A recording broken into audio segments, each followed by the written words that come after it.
या ठिकाणी आलेली आहे।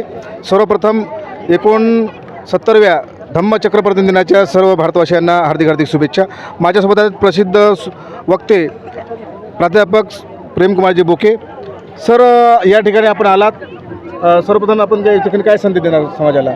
ही जी भूमी आहे दीक्षाभूमी, या ठिकाणी डॉक्टर बाबासाहेब आंबेडकरांनी 14 ऑक्टोबर 1956ला बौद्ध धम्माची दीक्षा घेतली।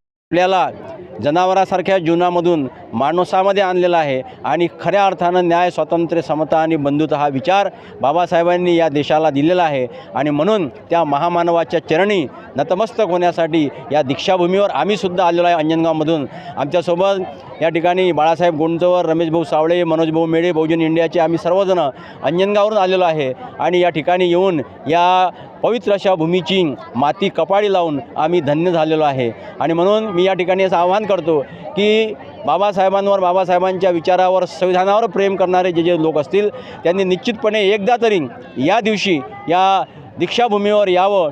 या ठिकाणचा हा प्रचंड लाखोंचा जनसमुदाय पाहावा। या ठिकाणी होत असलेली करोडो रुपयांच्या पुस्तकांची विक्री जी आहे की ज्या पुस्तकाच्या माध्यमातून आपलं मस्तक एक सशक्त करण्याचं काम डॉक्टर बाबासाहेब आंबेडकरांनी सांगितलं होतं की वाचल्याशिवाय माणूस वाचू शकणार नाही, तोच विचार या बुद्धभूमीवरून घेऊन या जगभरातले लोक या ठिकाणावरून जातात आणि बाबासाहेबांच्या चरणी नतमस्तक होतात। आम्हीसुद्धा या ठिकाणी येऊन धन्य झालेलो आहे। मी आज या ठिकाणी समस्त लोकांना आवाहन करतो की आपणसुद्धा एकदा तरी या ठिकाणी येऊन या ठिकाणचा हा सोहळा अवश्य पाहावा।